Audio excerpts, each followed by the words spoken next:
Hollywood always worshipped beauty publicly, but secretly banned actors for being too ugly. Today we expose 13 Golden Age stars whose careers were destroyed not by failure, but by visual tyranny. Stay till the end. The final case is the most disturbing one in Hollywood history. 13. Marie Dressler. Marie Dressler is the single most uncomfortable reality check in the Golden Age, because she broke everything.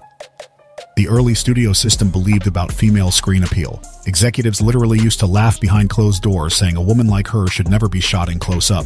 She did not look like period fantasy Hollywood wanted men to fantasize about. She looked like someone's difficult aunt. Heavy, wrinkled, rough-featured, masculine jaw. And she was openly mocked for it by insiders. They wanted actresses who looked like paintings. Marie looked like real life. That was her crime. But the insane twist is, she won an Academy Award. She was actually one of the highest paid women in the country at one point. She had fan mail volume more than glamour queens. This wasn't just a case of beauty versus ugly. This was proof that audience emotion crushes visual gatekeeping. Studios still tried burying her later because she broke their belief system.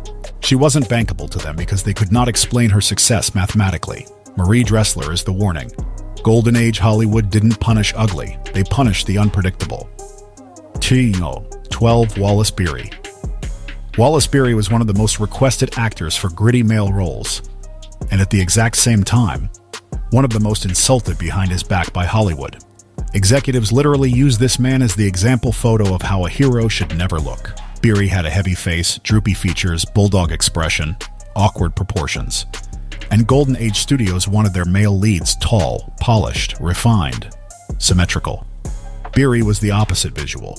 The industry wanted male beauty that looked European aristocratic. Beery looked like a bar fight survivor. So what did they do? They didn't ban him publicly. They restricted him in the most cruel, subtle way. Character limitation. They only wanted him in roles where his ugliness could be used as intimidation, as comedy, as mockery, as punishment. They weaponized his face against him. He was not allowed to expand into romantic leads, prestige leads, aspirational mythic roles. They had already decided he wasn't aspirational material, and yet he pulled unbelievable box office numbers. He proved men didn't need to be statues. Still, the system punished him privately because he ruined their beauty formula. He was the silent battle of Golden Age masculinity. If a man didn't look like a sculpted Greek statue, Hollywood wanted him limited or invisible. 11. Marjorie Main. Marjorie Main is one of the most brutal reminders of how misogynistic this era was. This woman could act circles around 90% of actresses of her time. She could do dry sarcasm, terrifying toughness, explosive comedic timing, and none of that mattered, because studio men openly hated how she looked. They thought she broke fantasy immersion. In plain words, she looked like a real woman who lived through life stress. She wasn't polished, she wasn't glossy, she wasn't a cosmetic doll, she had harsh lines, stern energy, and she did not fit the male fantasy template. So the studios gave her the ugliest role archetype prison in history: rough, loud, nagging, coarse woman. They forced her into that box so deeply that audiences forgot she could play anything else. They punished her talent because they didn't want audiences seeing what happens when non-pretty women outperform glamour queens. Her ban wasn't literal paperwork. Her ban was role restriction. They blocked vertical mobility. They blocked reinvention. And Hollywood never forgave women who didn't bow to beauty rules. Marjorie Main is proof. If a Golden Age woman was not visually submissive to male fantasy expectations, her career could only exist inside one humiliating stereotype cage. 10. Ernest Borgnine. Ernest Borgnine is a painful case because his entire existence was an industry contradiction.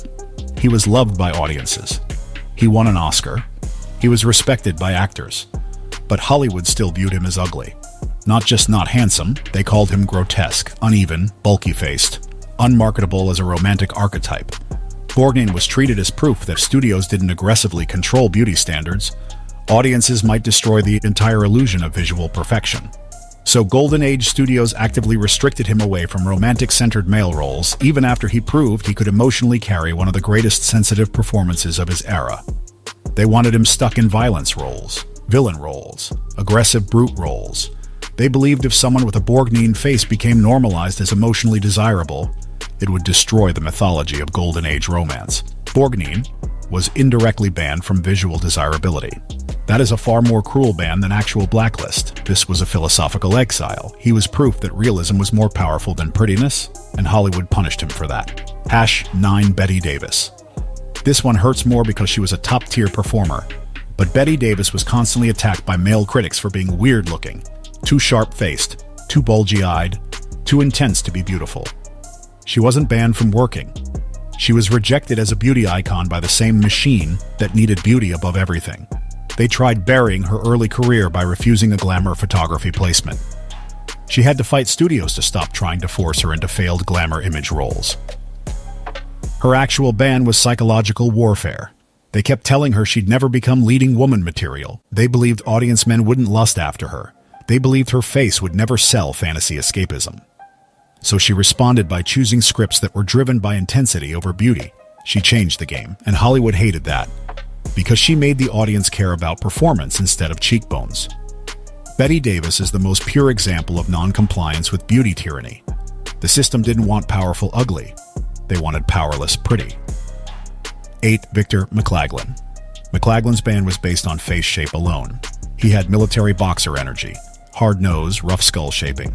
He didn't match the photogenic symmetry rules that early Golden Age lighting was designed for, so they blacklisted him from clean, heroic, aspirational men early.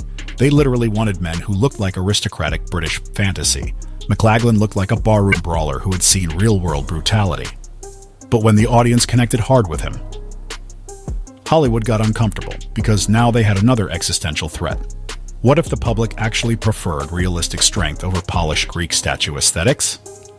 He was emotionally honest, masculine energy in a world that sold polished dream men. His ban wasn't a total career kill. It was elite role exclusion. He was allowed to exist, but not allowed to redefine the top. You were only allowed to see him as a brute, tough, physical conflict, not as refined leadership, not as powerful a romance. Golden Age beauty control was a dictatorship. McLaglen was sentenced to the brute lane for life. 7. Agnes Moorehead. Agnes Moorehead might be the most intellectual example of Hollywood's visual dictatorship. She had one of the strongest acting ranges of her era. She could do chilling madness, sharp intelligence, aristocratic menace, religious hysteria. Her emotional bandwidth was master level. But the moment studio executives realized she was not easily marketed as conventionally beautiful, they forced her into character actress lane and locked the door behind her. She was banned from glamour roles, young desirable female center stage roles, romantic prestige roles. They believed her facial structure was too odd for mass male desire. They believed putting her in beauty framing destroyed the illusion. Agnes is the direct evidence that for Golden Age women, the industry didn't ban ugly out of hate. They banned ugly because ugly was an uncontrollable power. If an unattractive woman could become a lead, then beauty no longer mattered. They could not risk that collapse of mythology. She was too good, and that was the threat. 6. Hedy Lamarr. Hedy Lamarr today is worshipped like this unreachable beauty goddess of classic Hollywood. But the brutal truth inside the system is completely opposite of the mythical image people know now. Early studio board members actually thought she was too exotic, too foreign, too sharp-featured to become an American fantasy icon. They believed American male audiences only responded to soft, rounded beauty. Hedy had sharp geometry. They thought her face on screen looked intimidating instead of romantic. MGM did not trust mainstream male desire to adapt to her. They literally pushed her into mysterious, unattainable woman-type roles because they didn't want her normalized. They didn't want her becoming relatable or the girl next door. They treated her beauty like a visual threat. Even makeup departments were told to not soften her angles too much. She was trapped in a niche cage. It wasn't because she wasn't beautiful. It was because she was not their version of beautiful. And that is almost worse. The world today celebrates her elegance and brilliance as an inventor and pioneer. But during the Golden Age, she was internally labeled as visually wrong brand beauty. Hollywood hated women who were ahead of their time. They wanted standardized fantasy templates. They banned anything that challenged that template. The world remembers Hedy Lamarr as one of the most beautiful women ever recorded on film. Hollywood executives remember her as the woman who threatened their visual order. 5. Fredric March. Fredric March had the talent level of a top-tier classical stage genius. He could switch from monstrous darkness to romantic sensitivity with microscopic calibration. But Hollywood executives repeatedly labeled him not handsome enough and not photogenic enough to be considered a universal male ideal. They believed his face lacked dream fantasy marketability. They preferred men who looked perfectly chiseled and expressionless. March had a face that moved with emotion. They hated that. Studio leadership wanted men who could stand still and look like Greek marble. March broke that visual mythology. So when he started winning awards and proving his emotional realism could compete and beat perfect-faced idols, studios panicked. They tried to push him into prestige, intellectual roles instead of romantic ones. They wanted to contain his power within controlled lanes. His ban wasn't a blacklist, it was a beauty ceiling. They wouldn't let him define what male desirability could be. They feared realism would destroy fantasy economics. Even after Oscars, even after audience respect, he was limited by invisible visual gatekeeping. He exposed the fragility of golden age male beauty economy. They kept trying to make sure men like him never replaced the perfect jawline male archetype. He was too human for a system built on statues. That is why Hollywood quietly resisted him, not because he lacked ability, but because he emotionally outperformed the gods they built and worshipped. 4. Joan Crawford. Joan Crawford became one of the most iconic faces of the era, but people forget how aggressively the studio system tried to erase her early. MGM executives called her face too hard, too angular, cheap-looking, not delicate, not feminine enough. They believed her face projected threat instead of softness. She was banned from early-late attempts because they thought she would never appeal to mass male fantasy at home. Crawford's rise was 100% self-engineered through obsessive reinvention. She changed eyebrows, lighting philosophy, camera angles, posture, wardrobe, framing psychology. She practically invented the modern beauty manipulation system. Instead of being destroyed by studio rejection, she used it like fuel. She forced the audience to adapt to her. She created a beauty archetype instead of fitting into one. Hollywood hated that. They wanted women to obey image architecture, not rewrite it. Crawford's punishment was that they never fully accepted her as natural beauty. They always credited makeup, lighting, artifice for her success. They never gave her credit for raw magnetic presence. They thought she hacked the system instead of earning it. Joan Crawford was banned from feminine softness because she refused to weaken herself to get approval. She rose by becoming visually overwhelming, and Hollywood was terrified of a woman who achieved dominance through transformation rather than natural symmetry. She made beauty into a weapon, and the system never forgave her for beating them at their own game. 3. Lon Chaney, Jr. Lon Chaney Jr. inherited legacy pressure. His father was the legendary man of 1,000 faces. But Hollywood executives treated the son like a visual embarrassment. They called him too bulky, too unrefined, too raw-faced, and not worthy of romantic lead framing. They simply decided from the beginning that he should never be positioned as emotionally desirable on screen. They banned him from romance and mainstream hero arcs. Instead, they only pushed him into horror, violence, monstrosity, and creature tragedy lanes. They wanted his face associated with fear, distortion, darkness, never with male aspiration. His entire career was defined by the system telling him, "You don't look like a man who deserves soft emotion." That is the most violent psychological ban any actor can experience. No blacklist document, no public scandal, just forced identity shaping. Chaney Jr. actually had powerful, emotional vulnerability hidden underneath.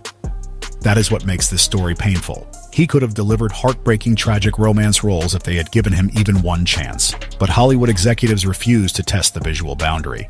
They believed his face did not fit aspirational mythology, so they caged an entire potential emotional legacy behind makeup, prosthetics, and monster archetypes. They wanted control, and Chaney Jr. was sacrificed to protect the system from confronting that masculinity can exist without perfection. 2. Clark Gable. Clark Gable being called too ugly sounds impossible today. But early MGM executives literally said his ears were so large and awkward that no woman would ever take him seriously as a romantic lead. They tried burying him early. They assigned him to tiny supporting roles because they believed his awkward facial balance would destroy romantic illusion. He became the greatest male star of the golden age because audience desire destroyed studio predictions. Women didn't care about symmetry. They responded to charisma, authority, mystery, masculine command, emotional weight. Clark Gable proved something executives never recovered from. Beauty isn't visual math. It is emotional power. His entire early career is proof that Hollywood's beauty scientists were frauds. They didn't understand human attraction. They only understood formulas. and Clark Gable demolished their formulas publicly, but because of this, executives hated him privately. He made them look stupid. He exposed their blindness. He became the face of masculinity against the will of the men who tried to erase him.